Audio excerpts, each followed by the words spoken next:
बिस्मिल्लाहिर्रहमानिर्रहीम। Dear students, आज हम chapter number 10 alkyl halide second year chemistry के अंदर एक बड़ा इंपॉर्टेंट रिएक्शन पढ़ने जा रहे हैं which is very important for the long question and that is substitution nucleophilic reactions. जैसा कि इसके नाम से ही जाहिर है, सब्स्टिट्यूशन, सब्स्टिट्यूट हो जाएंगी। कौन? कोई सब्स्टिट्यूट कर देगा। कौन सब्स्टिट्यूट करेगा? न्यूक्लियोफाइल। ठीक है, तो इसके अंदर क्या होगा बेटे, सबसे पहले तो मैं आपको बताना चाहता हूँ कि हमारे पास कोई भी अल्काइल हैलाइड होगा, उस अल्काइल हैलाइड के अंदर यहाँ पे ये देखिए, ये कार्बन है, ये इसके साथ हाइड्रोजन्स मौजूद हैं और यहाँ पे मौजूद है हैलोजन। यहाँ पर क्या होगा कि न्यूक्लियोफाइल जो है ना वो आएगा, ये न्यूक्लियोफाइल जो है ना वो ऐड हो जाएगा और ये वाला जो ग्रुप है ये लीव कर जाएगा और इसके नतीजे के अंदर जो है ना अब हाइड्रोजन तो अपनी जगह पे ही है, लेकिन न्यूक्लियोफाइल एंटर हो गया है और हैलोजन लीव कर गया है। ठीक है, तो हैलोजन यहाँ पे एक लिविंग ग्रुप है। तो आपने देखा न्यूक्लियोफाइल एंटर होता है, ठीक है, और न्यूक्लियोफाइल बेसिकली सब्स्टिट्यूट कर लेता है किसको? हैलोजन को, क्योंकि तीनों के तीनों अगर आप देखें हाइड्रोजन वो तो अपनी जगह पर ही मौजूद हैं। तो इस तरह के रिएक्शंस जिनके अंदर जो है ना वो सब्स्टिट्यूशन हो रही है और न्यूक्लियोफाइल इन्वॉल्व है उसकी सब्स्टिट्यूशन के अंदर, इस तरह के रिएक्शन को जो है ना वो सब्स्टिट्यूशन न्यूक्लियोफिलिक रिएक्शन कहते हैं। अब सवाल ये पैदा होता है कि यहाँ पर हाइड्रोजन जो न्यूक्लियोफाइल है उसने जो है ना वो कार्बन के ऊपर ही अटैक क्यों किया? क्योंकि यहाँ पे हाइड्रोजन पार्शियल नेगेटिव थी, कार्बन पार्शियल पॉजिटिव था। ये जो न्यूक्लियोफाइल होता है इसका नाम ही क्या है? इसका नाम ही है जी, ये न्यूक्लियस लविंग सब्सटेंस है। ठीक है, ये न्यूक्लियस लविंग है, न्यूक्लियस को लव करता है।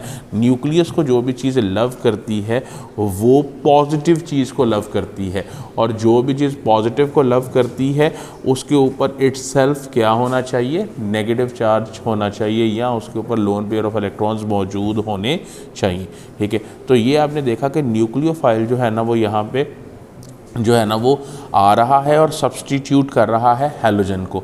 तो न्यूक्लियोफाइल ऐड हो जाएगा, हैलोजन निकल जाएगा। It's just like football game कि आफ्टर 70 मिनट जब आपका मेन फॉरवर्ड प्लेयर जो है ना वो हो चुका होता है, थक चुका होता है, ठीक है, तो एग्जॉस्ट हो चुका होता है, तो उसकी जगह कोई दूसरा फ्रेश प्लेयर इधर आ जाता है। तो एक प्लेयर आ रहा है, दूसरा जा रहा है, न्यूक्लियोफाइल एंटर हो रहा है, लिविंग हैलोजन लीव कर रहा है।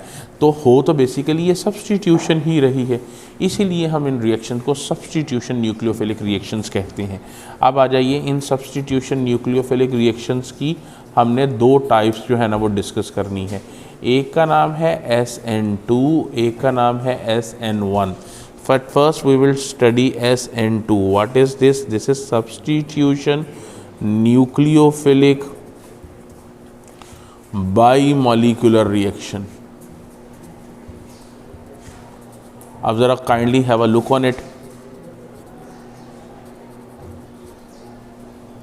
ठीक है, अब होता क्या है सर जी कि यहाँ पर ये एक कंपाउंड है जिसका नाम क्या है? जिसका नाम है जी अल्काइल हैलाइड। ठीक है, आप ये समझिए ये एक अल्काइल हैलाइड। अब मैं इस अल्काइल हैलाइड को थोड़ा सा ना सिमेट्री इसकी चेंज कर रहा हूँ। ये है सर जी बेसिकली इसके साथ मौजूद लगे हुए 3 के 3 हाइड्रोजन्स और यहाँ पर मौजूद है हैलोजन।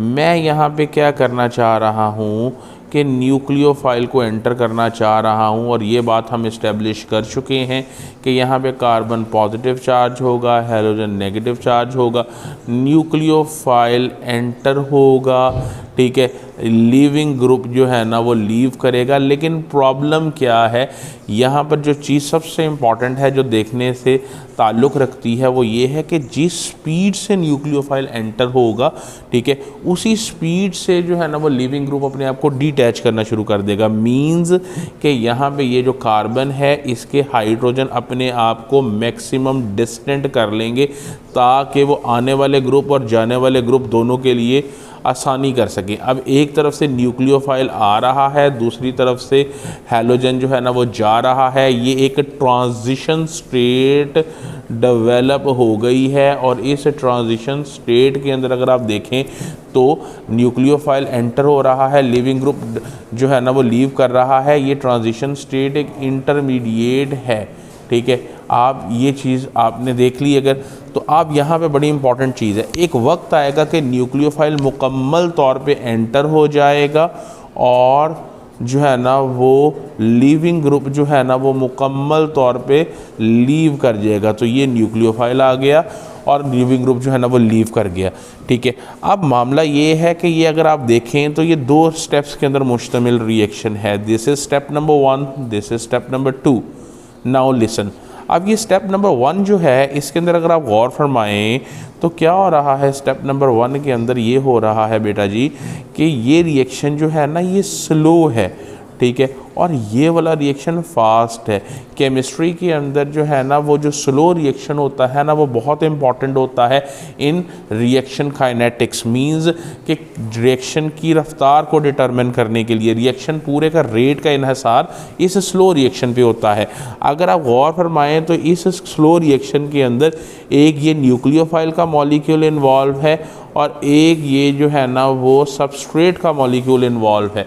तो चूंकि 2 मॉलिक्यूल्स इन्वॉल्व हैं यहाँ पे, लिहाजा ये रिएक्शन कौन से रिएक्शन होंगे, SN2, इनको substitution nucleophilic bi molecular reaction कहेंगे। अगर मुझे इनका रेट ऑफ रिएक्शन निकालना पड़ेगा, that will be equal to K into, यानी K कांस्टेंट है, ये सबस्ट्रेट आ जाएगा यानी जो अल्काइल हैलाइड है, और ये न्यूक्लियोफाइल आ जाएगा। अगर आप गौर फरमाएं तो इसका भी एक मॉलिक्यूल है, इसका भी एक मॉलिक्यूल है, तो 1 + 1 = 2। तो चूंकि 2 मॉलिक्यूल रिएक्शन के अंदर जो है ना वो इन्वॉल्व है रेट डिटर्मिनिंग स्टेप में, इसलिए मैंने इसका नाम substitution nucleophilic bi molecular reaction रखा था। दूसरी बात ये है मेरे बेटे, यहाँ पे देखिए कि आप गौर फरमाइए कि यहाँ पे ये जो है ना वो sp3 हाइब्रिडाइजेशन इसके अंदर मौजूद थी। यहाँ पे इसने अपनी हाइब्रिडाइजेशन को शिफ्ट करके sp2 में तब्दील कर लिया है। तो एक यहाँ पे जो है ना वो हाइब्रिडाइजेशन भी चेंज हो रही है ताकि हाइड्रोजन अवे हो जाएं और न्यूक्लियोफाइल और लिविंग ग्रुप आसानी से अपना बॉन्ड बना और ख़त्म करने की पोजीशन में आए।